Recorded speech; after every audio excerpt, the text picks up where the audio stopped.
کل ایک خاتون نے مجھے میسج بھیجا, کسی کو پتہ نہیں ہے کس کی بات چل رہی ہے, غیبت میں نہیں آتا, کہ میری بھابھی فل ٹینشن بنی ہوئی ہے میرے لیے, اور بھابھی الگ گھر کا مطالبہ کر رہی ہے, اور بھابھی یہ کر رہی ہے, اور بھابھی یوں کر رہی ہے, اور بھابھی یہ کر رہی ہے, اور بھابھی وہ کر رہی ہے. تو میں نے کہا آپ گھر میں ہو کیوں؟ کہ نہیں میں ڈاکٹر بن رہی ہوں, میں بھی شادی نہیں کر سکتی.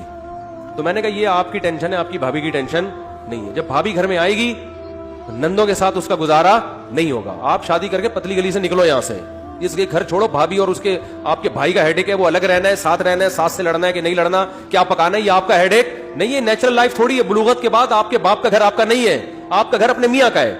وہاں جاؤ اور وہاں سے نندوں کو نکالو. حقیقت ہے, عورت کا گھر تو اس کے میاں کا ہوتا ہے نا. ابے اماں ہوا کس کے ساتھ رہتی تھی؟ آدم علیہ السلام کے ساتھ رہتی تھی نا. رخصتی آدمی کی تھوڑی ہوتی ہے, عورتوں کی ہوتی ہے رخصتی. تو عورت کی رخصتی ہوتی ہے کہ بھائی یہ اب تمہارا گھر کون سا ہے؟ تمہارے میاں کا, یہاں تمہاری اولاد ہوگی, یہاں تمہارا گھر بسے گا, قیامت تک اب یہی رہو گی, جنازہ یہاں سے اٹھے گا تمہارا.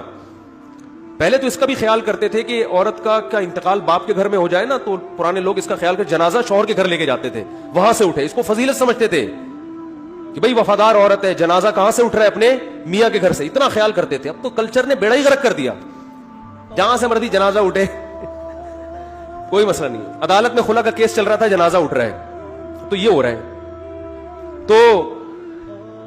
تو میں نے اس خاتون کو مشورہ دیا, میں نے کہا آپ اس ٹینشن میں, بھابھی اور بھائی کی جو لڑائی کی ٹینشن آپ کے ذمے نہیں ہے, کیونکہ وہ ٹینشن, پھر وہ بھابھیوں کی غیبتیں, بھابھی یہ کر رہی ہے, بھابھی یہ کر رہی ہے. چھوڑ دے بھابھی کو اپنے حال پہ, بھائی کے ساتھ. آدمی کو پتا ہوتا ہے بیگم کو کس طرح لے کے چلنا ہے, کیا اس کی برائیاں ہیں, کیا اچھائیاں ہیں, وہ اس حساب سے چل رہا ہوتا ہے. اسے پتا ہوتا ہے میری بیوی میں یہ برائیاں ہیں, لیکن کوئی بات نہیں یار, میں اس کو چھوڑ نہیں سکتا, یہ برائی کے باوجود میں اس کو رکھوں گا, برداشت کروں گا. وہ صحیح نہیں کر سکتا, لیکن عورتیں اس کو سیدھا کرنے کی کوشش کرتی. میری بھابھی میں یہ برائی کیوں ہے, سیدھی کیوں نہیں ہو رہی برائی؟ تو پولیس نہیں کر سکتی, آپ کہاں سے سیدھا کر سکتی ہو؟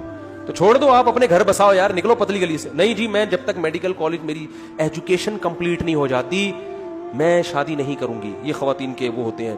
تو ٹھیک ہے, جب ایجوکیشن کمپلیٹ ہو جائے گی, اچھی ڈاکٹر تو بن جاؤ گی, لیکن اس کے ساتھ پہلے آپ کو کسی سائیکیٹرک کو دکھانا پڑے گا. کھوبڑی صحیح کام کرنا اس وقت تک چھوڑ چکی ہوگی. اتنے گھریلو گھر میں جھگڑے ہو چکے ہوں گے نا, اور جب ایک دفعہ دماغ کی سیٹنگ آؤٹ ہوتی ہے نا, پھر ایسی خواتین شادی ہو کے یہ ساری ٹینشن پارسل کر دیتی ہیں سسرال میں. آئی بات سمجھ میں, کیونکہ اپنا ہی کھوبڑا صحیح نہیں ہوتا. تو جب ٹینشن کے ساتھ رخصتی ہوئی ہے تو وہ پھر دیکھو, فریش دماغ آدمی ہر جگہ خوش رہتا ہے, ہر نیگیٹو کو بھی پازیٹو لے جاتا ہے. اور جو پہلے سے ہی جلا بھونا بیٹھا ہو اور پہلے سے ہی ڈپریشن میں ہو, وہ دوسروں کو بھی ڈپریشن میں ڈالتا ہے کہ نہیں ڈالتا؟ وہ لطیفہ سناتا ہوں نا, امام صاحب بیان کر رہے تھے کہ 3 آدمی جہنم میں جائیں گے, ایک وہ جو زنا کرتا ہے, ایک وہ جو سود کھاتا ہے, تیسرا وہ, ابھی کہہ نہیں لگتے تھے کہ آدمی اٹھ جاتا تھا. امام صاحب ایک بات میری سن لیں. امام صاحب نے کہا بیٹھ جا, بات تو کمپلیٹ ہونے دے. پھر شروع کرتے, 3 آدمی جہنم میں جائیں گے, ایک وہ جو زنا کرتا ہے, دوسرا وہ جو نماز چھوڑتا ہے, تیسرا. پھر وہ کہتے ہیں امام صاحب 1 منٹ کی بات. امام صاحب کو غصہ آ گیا. امام صاحب نے کہا بیٹھ آرام سے. پھر کہنے لگے 3 آدمی جہنم میں, ایک وہ جو زنا کرتا ہے, دوسرا وہ جو نماز چھوڑتا ہے, تیسرا وہ جو کھڑے ہوئے نا, اس نے کہا تیسرا یہ جائے گا جہنم میں. ٹھیک ہے, تیسرا کہہ رہے یہ جائے گا جہنم. تو غلط کہا امام صاحب نے, لیکن جب آدمی ڈپریشن میں ہوتا ہے تو پھر اس طرح کی باتیں کرتا ہے. تو یہ پھر اپنی وہ گھر کی جوائنٹ فیملی کی ٹینشن لے کے, یہی ٹینشن کہاں جائے گی؟ اسی ٹینشن کے ساتھ ان کی رخصتی ہوگی. وہ بھی پتہ نہیں ہو کہ نہ ہو, کیونکہ ڈاکٹر بننے میں ٹائم لگے گا, پھر یہ ہوگا, پھر یہ ہوگا, پھر وہ عمر بھی نکل جائے گی. پھر ایک نئی ٹینشن کہ میری بھابھی کی شادی ہو گئی میرے بھائی جیسے ہیرے سے, اور میرے لیے کوئی رشتہ آ ہی نہیں رہا. پھر یہ ایک عذاب ہے. گھر میں نندوں کا وجود جو ہے نا بہت بڑی اللہ کی رحمت ہے, کیونکہ نندیں بھی بیان سنتی ہیں. تو گھر میں بہت بڑی اللہ کی رحمت ہے نندوں کا وجود. تو ابے بھائی اپنے گھر کا اپنا گھر بناؤ, جا کے وہاں شوہر سے بول دو کہ میں میڈیکل کالج میں پڑھ رہی ہوں, میں اپنی ایجوکیشن جاری رکھوں گی. یہ شرط لگا لو سسرال.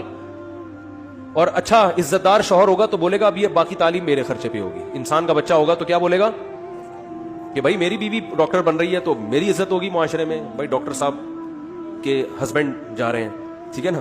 ٹھیک ہے, ان کو تو کچھ نہیں آتا, لیکن ان کی وائف کیا ہے, پڑھی لکھی ہیں, تو اسی بہانے عزت ہو جائے گی تھوڑی سی. تو اب بولو بھائی کہ یہ باقی خرچہ کون اٹھائے گا؟ میں اٹھاؤں گا. تو نکلو گھر سے یہاں سے, نہیں تو یہ ان لڑائیوں کا کوئی علاج نہیں ہے. بھابھی کو نند نہیں ٹھیک کر سکتی, یہ ذہن میں رکھو, نہ ٹھیک کرنے کی کوشش کرنی چاہیے.